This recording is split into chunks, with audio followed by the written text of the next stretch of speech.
চলো বিকেলে চা বানানোর আগে এই নাস্তাটা বানিয়ে নেবে। আর একবার এই নাস্তাটা বানিয়ে যদি কেউ খাও তো বারবার এটাই খেতে ইচ্ছে করবে। হ্যালো এভরিওয়ান, আসসালামু আলাইকুম। কী অবস্থা, সবাই কেমন আছেন? আশা করি সবাই ভালো আছেন। আমিও আল্লাহর রহমতে অনেক ভালো আছি। আজকে তোমাদের একটা মজার নাস্তার রেসিপি দেখাবো। কাঁচা আলু দিয়ে যে এত সুন্দর নাস্তা হয়, যেটা না দেখলে তোমরা বিশ্বাসই করতে পারবে না। তো যাই হোক, আমার এখানে আলুর সাইজগুলো ছোট ছিল, তাই আমি 10-12টার মতো নিয়েছি। যদি তোমাদের বড় থাকে তাহলে 2টা বা 3টা নিতে পারো। আর কি তোমরা যেভাবে যতগুলো খেতে চাও ততগুলো নিয়ে নিবে, সমস্যা নেই।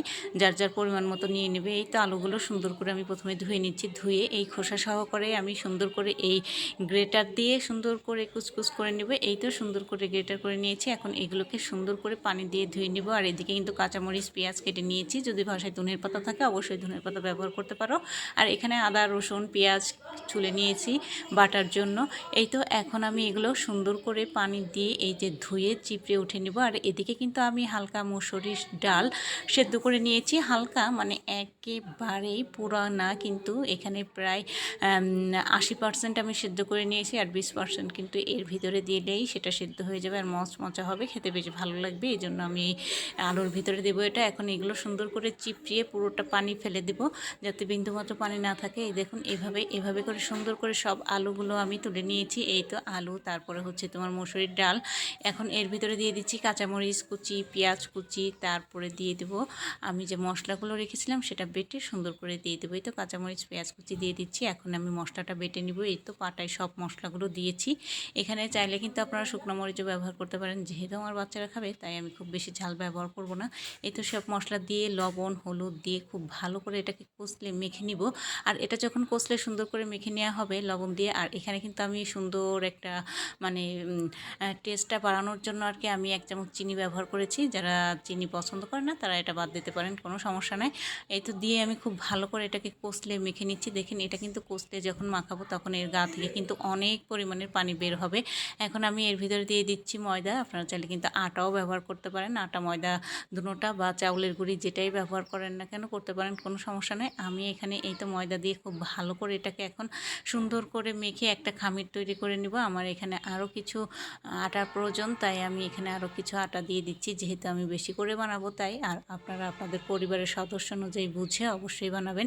এই তো সুন্দর করে ডোটা তৈরি হয়ে গেছে। এখন এখান থেকে কিছুটা খামির নিয়ে আমি রুটির মতো বেলে নিব। সুন্দর করে রুটির মতো বেলে নিয়ে তারপরে আমি স্যান্ডউইচের মতো করে নিব। আর এই নাস্তাটা যে এত টেস্ট হয়, মানে যদি বাসায় ট্রাই না করেন তাহলে বুঝবেন না যে কাঁচা আলু দিয়ে যে এত অসম্ভব মজার স্যান্ডউইচ তৈরি হয়। যদি কেউ একবার এই স্যান্ডউইচটা তৈরি করে খান তাহলে আমি বলবো যে আপনারা সব সময়ের জন্যই মানে বিকালে নাস্তার জন্য এটা রাখবেন। আর যদি বাসায় অতিথি আসে তাহলে তো কথা নেই, তাদের দিলে তো তারা ভীষণ খুশি হয়ে যাবে। এই যে দেখতেই পাচ্ছেন আমি এভাবে করে তৈরি করে নিয়েছি। তো এরপরে আমি একটু বড় করে নিব, কারণ কি এখানে একটু ছোট হয়ে গেছে সাইজটা। আর এগুলো করতে করতে আমার অনেক টাইম লেগে যাবে, এজন্য। তো প্রথমবার এগুলো আমি একটু ছোট করে কেটে নিয়েছিলাম, পরে কিন্তু এগুলো আমি এই যে বড় বড় করে কেটে তারপরে ভেজে নিচ্ছি এই যে সুন্দর করে।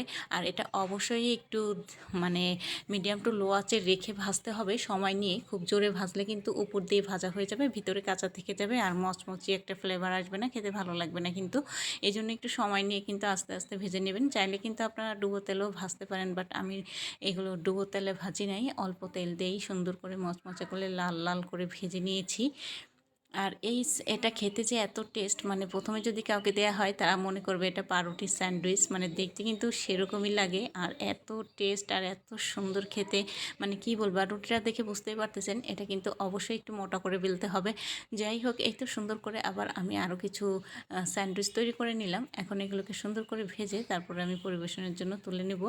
এই তো দেখেন, আমি কিন্তু এখানে ব্রাউন কালার করে সুন্দর করে ভেজে নিচ্ছি। আর আশপাশের যেগুলো ছিল সেগুলোও ভেজে নিয়েছি আমি। এই তো মাশাল্লাহ, দেখেন আমার নাস্তাটা দেখেন কত সুন্দর, আর দেখেই কিন্তু লোভ লাগতেছে না বলেন। আর আমার রেসিপিটা যদি ভালো লেগে থাকে অবশ্যই লাইক কমেন্ট শেয়ার করবেন।